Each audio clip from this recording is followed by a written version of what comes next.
welcome back to episode 2 of Hair Hotline. I'm Bookkergie, and today we're going to continue our topic of conversation on how Corona can save your edges. So today's episode is especially for our essential workers. Yes, all of our essential workers that's working really hard to keep our city going, this episode is for you. So I know you guys are definitely struggling right now because all of the beauty supply stores are closed, all the beauty salon stores are closed, but don't worry, girl, because we got you.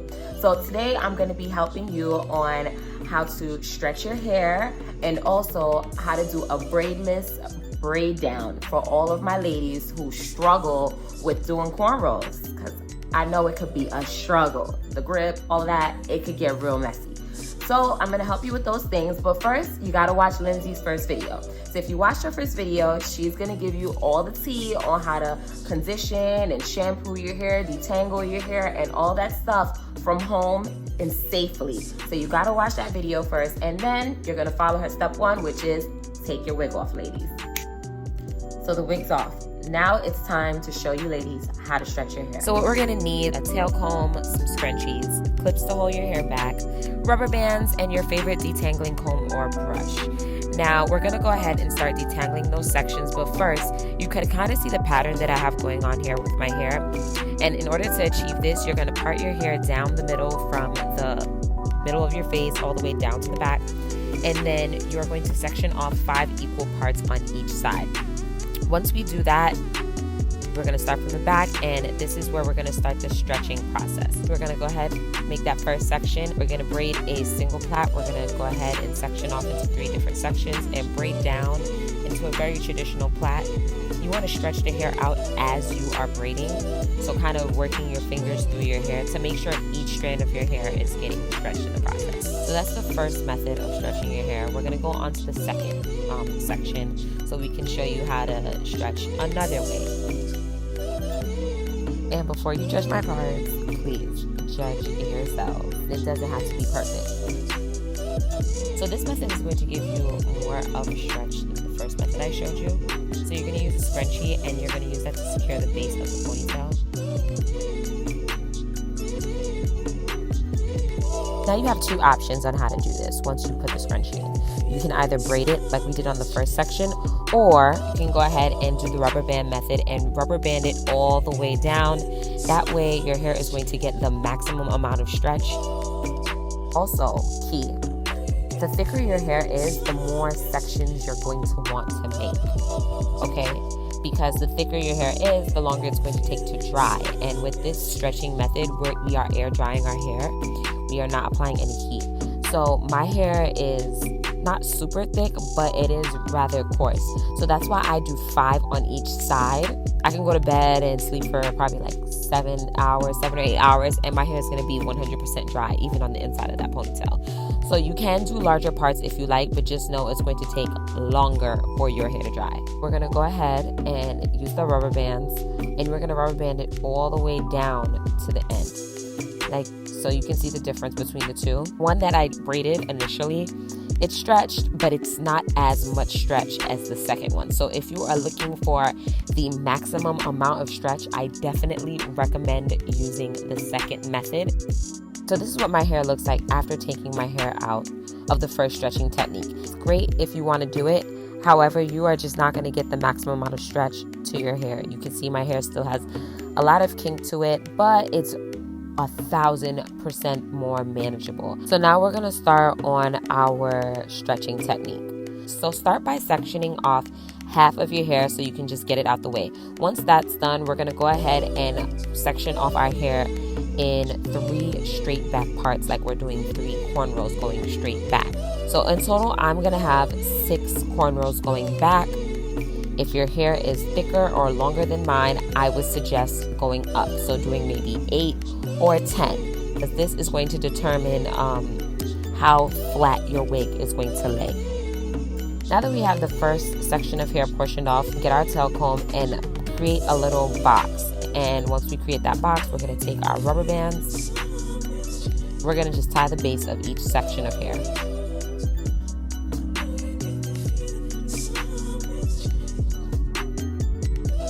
And then we're going to go in, repeat the same step again.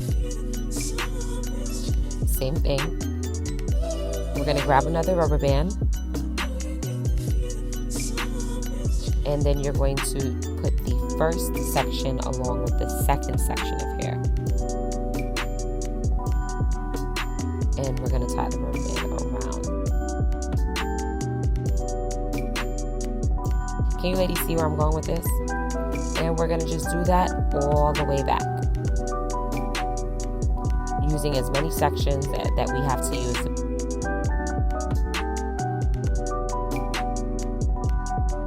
So we're going to just do it again with the second section. Now ladies, I will definitely recommend only wrapping the rubber band around each section no more than 2 to 3 times. This is just to prevent any form of breakage or, you know, just any tension on the hair. We're going to just continue this process over the entire head.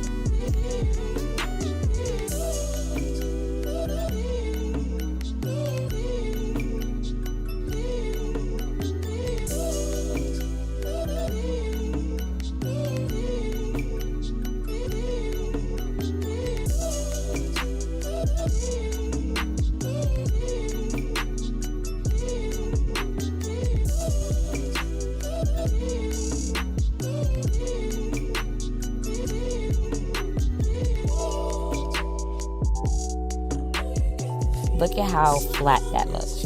And we didn't have to braid. We didn't have to worry about tension or trying to get our braids to attach to our scalp. None of that. But we still have the same illusion. We're going to just continue this over the entire head. Please do not feel any pressure to perfect these parts. This is going under your wig. You want to make sure your hair is tucked away nice and safely. There isn't too much tension to your scalp or anything going on like that. So, not perfect parts. That's between you and your God.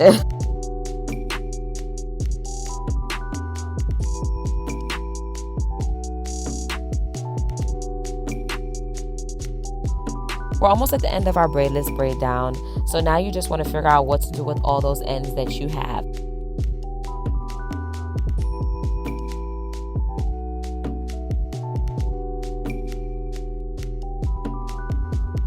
So we're going to just connect them all together and we're going to just plait them down. Don't mind my hair sticking out on the other side. One of my rubber bands popped.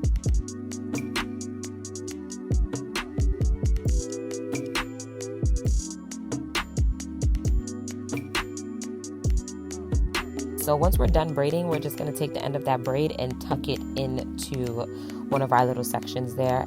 And there you have it. This is the final braidless braid down method. As you can see, it gives you a flat enough finish where you can put your wigs on at ease and you didn't have to stress yourself out about braiding.